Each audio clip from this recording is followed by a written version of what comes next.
Subscribe करिए हमारे channel target UP TET CTET को और बेल आइकन को दबाइए। हेलो फ्रेंड्स, मैं रेनू स्वागत करती हूँ आप सभी भावी अध्यापक एवं अध्यापिकाओं का आपके अपने channel target UP TET CTET में। दोस्तों, आज की इस वीडियो में हम पढ़ने वाले हैं संस्कृत वर्णमाला के विषय में। इसके अलावा हम वर्णों के उच्चारण स्थान के विषय में भी पढ़ेंगे।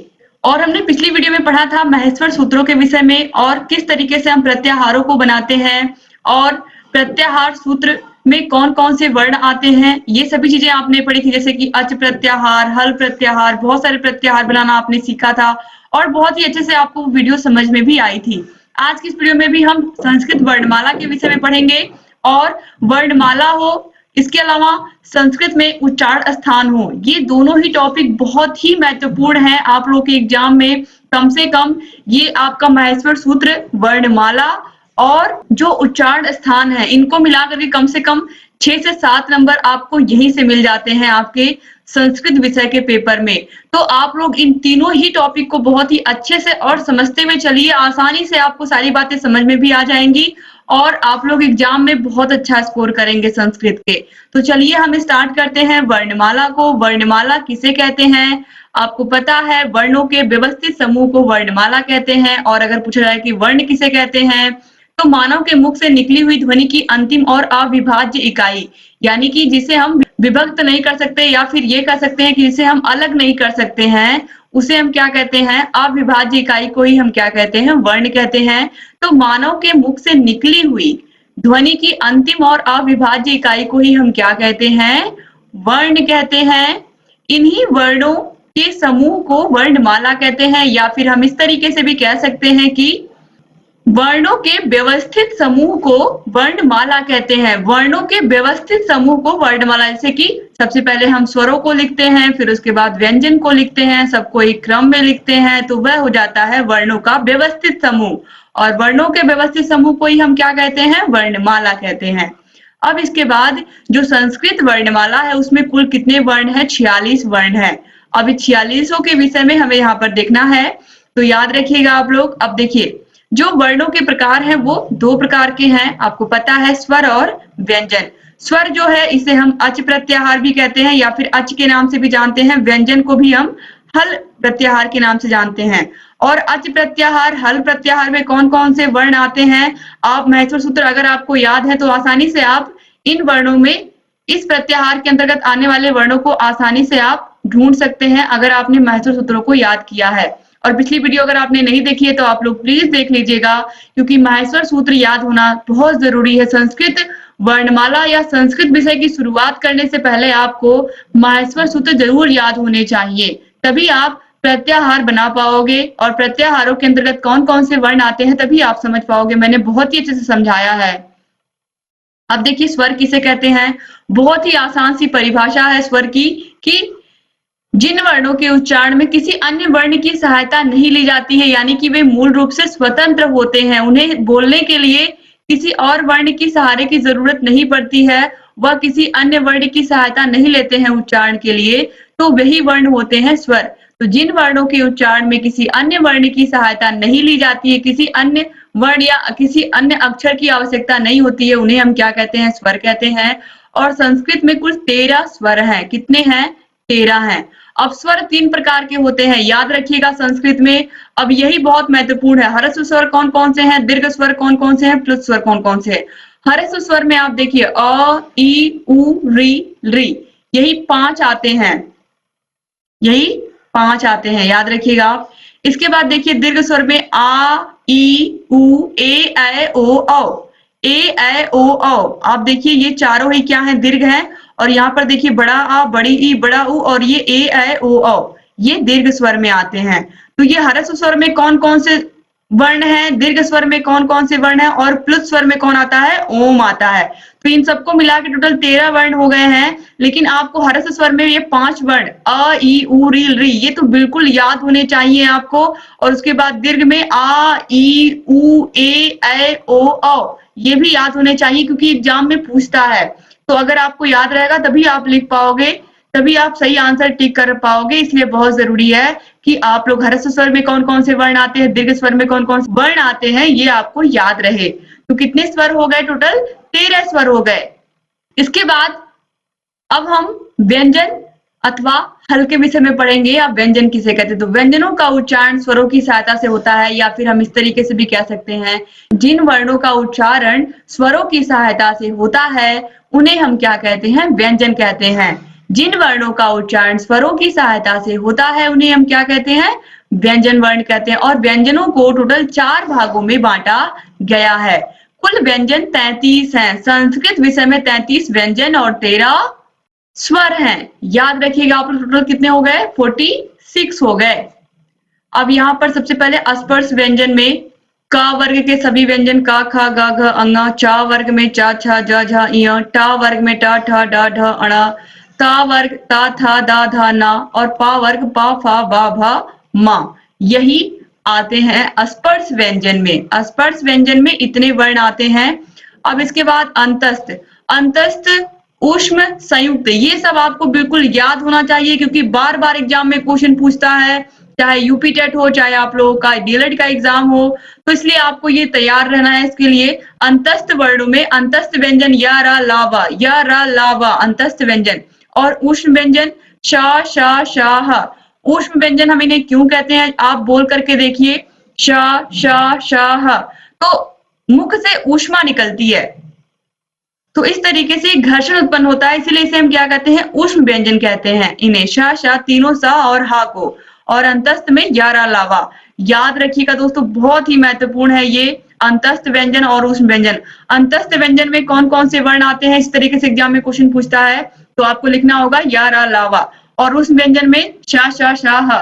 और संयुक्त व्यंजन में छ, क और श से मिलकर के बना है। ये तो बहुत बार एग्जाम में पूछा गया है, इनको आप याद रखिएगा। त्र, त और र से मिलकर के बना है।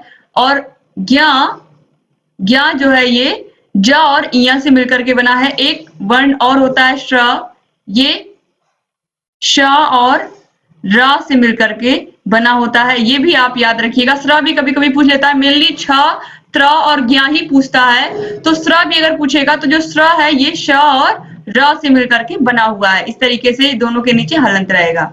अब अनुस्वार किसे कहते हैं? तो वर्णों के ऊपर जो एक बिंदु लगता है उसे हम क्या कहते हैं? अनुस्वार। जैसे कि गंगा, इस तरीके से ऊपर एक बिंदु, इसे हम क्या कहते हैं? अनुस्वार कहते हैं। इसके बाद देखिए विसर्ग क्या होता है? विसर्ग ये जो किसी भी हम शब्द के आगे हम जो 2 बिंदु लगाते हैं, इसे ही हम क्या कहते हैं? विसर्ग कहते हैं। यहाँ पर आप देखिए जैसे बालकः, श्यामः, तो ये जो 2 बिंदु है इन्हें हम क्या कहते हैं? विसर्ग कहते हैं। इसके बाद अनुनासिक वर्ण कौन कौन से हैं? तो अनुनासिक वर्ण में अंग, य, अण, न, म, ये अनुनासिक वर्ण कहलाते हैं, क्योंकि इनके उच्चारण में आप देखिए, इनका उच्चारण मेनली नाक की सहायता से होता है। तो अनुनासिक वर्ण अंग, य, अण, न और म है। तो इस तरीके से अनुस्वार, विसर्ग, अनुनासिक वर्ण ये भी आपने जान लिया। इतनी चीजें जानना आप लोगों के लिए बहुत ही जरूरी था। और ये जो पूरी वर्णमाला है ये आपने समझ ली। वर्णमाला के बाद अब हम उच्चारण स्थान की तरफ बढ़ेंगे। उच्चारण स्थान भी बहुत ही महत्वपूर्ण है दोस्तों। 5 से 7 नंबर मैंने कहा है, इससे बढ़ भी सकता है, इससे कम नहीं होगा। 7 नंबर से आगे ही आप जाओगे, इससे नीचे नहीं जाओगे, अगर आपने ये 3 टॉपिक खाली अच्छे से समझ लिए हैं। अभी मैंने आप लोगों को महत्व सूत्र पढ़ाया है पिछली वीडियो में, इसके बाद इसमें जो वर्णमाला में पढ़ा रही हूँ, अब जो उच्चारण स्थान आ रहा है यह भी बहुत ही मोस्ट इंपॉर्टेंट टॉपिक है आप लोग के संस्कृत विषय में। तो चलिए अब हम उच्चारण स्थान की तरफ बढ़ते हैं, उच्चारण स्थान देखते हैं। दोस्तों अब यहाँ पर हम वर्णों का उच्चारण स्थान पढ़ने जा रहे हैं। वर्णों का उच्चारण स्थान किस तरीके से आपको याद करना है ये भी बहुत ही आसानी से इस वीडियो में मैं आपको बताऊंगी। तो यहाँ पर देखिए वर्ग लिखा हुआ है, उच्चारण स्थान और मूल सूत्र। सूत्रों को अगर आपने याद कर लिया तो आपको जीवन में कभी नहीं भूलेगा उच्चारण स्थान। सूत्रों को कैसे याद करना है अभी मैं आपको बताऊंगी। सबसे पहले आप जो नॉर्मल सी आसान सी भाषा में जो आप पढ़ते आए हो, अगर आपने पढ़ा है इसको तो बहुत ही आसान से, जैसे आपने पहले पढ़ा है, पहले एक बार मैं ऐसे आपको बताती हूँ किस तरीके से भी आप कैसे ट्रिक से याद रख सकते हैं, और फिर मैं आपको मूल सूत्र से बताऊंगी कैसे आपको याद रखना है। दोस्तों देखिए का वर्ग आ और यहाँ पर आप देखिए ह और विसर्ग का जो उच्चारण स्थान होता है वो कंठ होता है। तो कंठ में का वर्ग के जितने भी वर्ण हैं इसमें का, खा, गा, घा ये चारों वर्ण आते हैं। और जो स्वर शुरू होता है वो भी आ से शुरू होता है। तो आप यहाँ पर देखिए जो स्वर शुरू होता है आ से शुरू होता है तो उसका उच्चारण स्थान कंठ हो गया।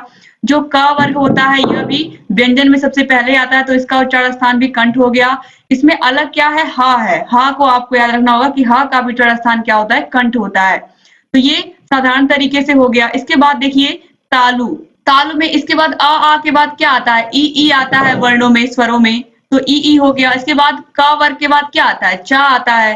तो यहाँ पर देखिए तालु का उच्चारण स्थान तालु से किसका किसका उच्चारण होता है, तो ई, चा, छा, जा, झा और या और शा का। या और शा जो है इन वर्णों को आपको याद रखना होगा कि इनका भी उच्चारण स्थान क्या होता है, तालु होता है। बाकी ई और चा वर्ग, का वर्ग के बाद चा वर्ग। अब देखिए चा वर्ग के बाद आप देखोगे जब मूर्धा आएगा, यानी कि मूर्धा से कौन कौन से वर्ण है जिनका उच्चारण स्थान होता है, तो देखिए का वर्ग, चा वर्ग, इसके बाद टा वर्ग, टा, ठा, डा, ढा। इसके बाद ही आपको यहाँ पर री याद रखना पड़ेगा, इसमें रा याद रखना पड़ेगा और श याद रखना पड़ेगा। ये जो तीन वर्ण है इनका उच्चारण स्थान भी क्या होता है, मूर्धा होता है। तो इसके बाद आपने यहाँ पर का वर्ग देखा, चा वर्ग देखा, टा वर्ग देखा। अब इसके बाद ता वर्ग भी आप इसमें देखोगे। तो दंत, मूर्धा के बाद आ गया दंत। अब कौन कौन से वर्ण है जिनका उच्चारण स्थान दंत से होता है, यानी कि जिनको बोलने में दांतों की आवश्यकता होती है। तो इसमें देखिए कौन कौन से वर्ण हैं, ता, था, दा, धा। टा वर्ग के बाद ता, था, दा, धा, ता वर्ग, फिर री और ला और सा। ये आप देखिए यहाँ पर री और ला और सा, इनका भी उच्चारण स्थान क्या है, दंत है। तो ये हो गया दंत से होने वाले उच्चारण स्थान। अब देखिए कंठ, तालु, मूर्धा, दंत। कंठ, तालु, मूर्धा, दंत। अब इसके बाद आ रहा ओष्ठ। अब देखिए ता वर्ग के बाद फिर आप देखिए पा वर्ग, तो पा, फा, बा, भा, पा, फा, बा, भा और उ, उ इनको हम बोलने में अपने ओठों का प्रयोग करते हैं। उ, पा, फा, बा, भा। इनका उच्चारण स्थान क्या हो गया, ओष्ठ हो गया। तो देखिए पा, फा, बा, भा आपको याद रहेगा, लेकिन उ और उ भी इनका भी उच्चारण स्थान क्या है, ओष्ठ है। अब देखिए नासिका वाले वर्ण तो सबसे आसान है याद रखने।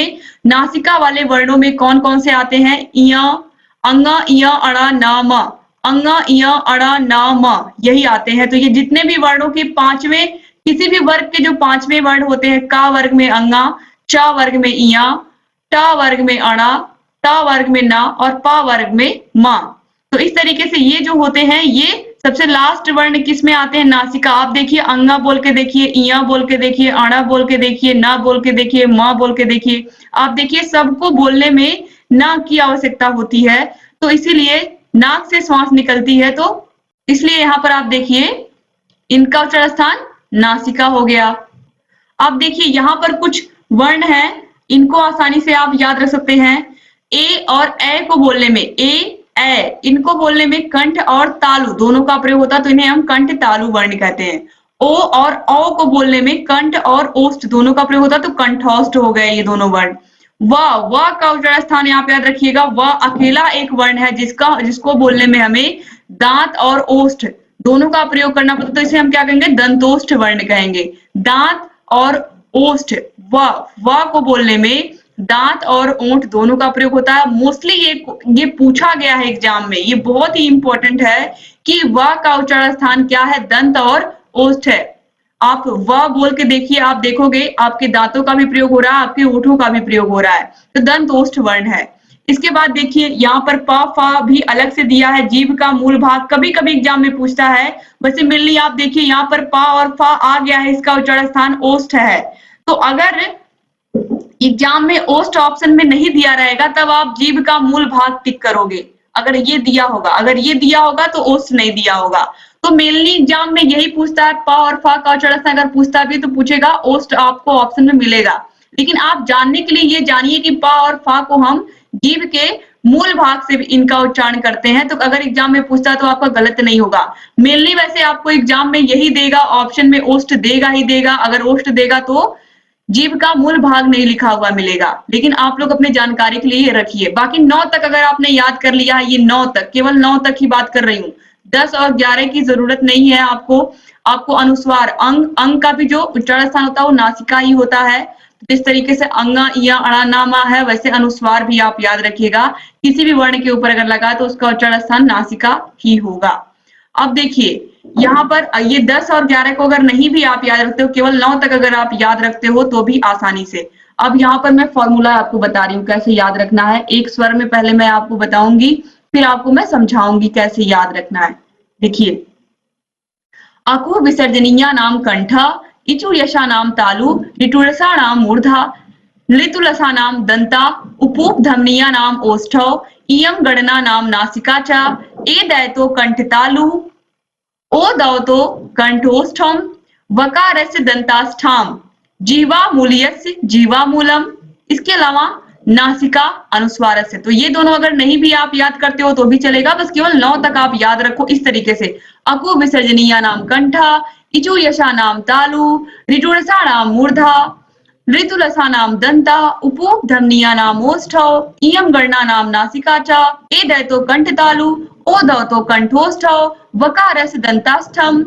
बस इतना ही आप याद रखोगे तो आपको ये पूरी चीजें याद रहेंगी। अगर आप कंठ तालु मूर्धा दंत ओष्ठ इस तरीके से आप देखिए, कंठ तालु में का वर्ग, तालु कंठ में का वर्ग आ गया, का खा गा घा, तालु में चा छा जा झा आ गया, मूर्धा में टा ठा डा आ गया, दंत में ता था दा आ गया, ओष्ठ में पा फा बा भा आ गया, नासिका में अंगा इया अड़ा ना मा, ये पांचों वर्ण आ गए सभी वर्गों के लास्ट वर्ण।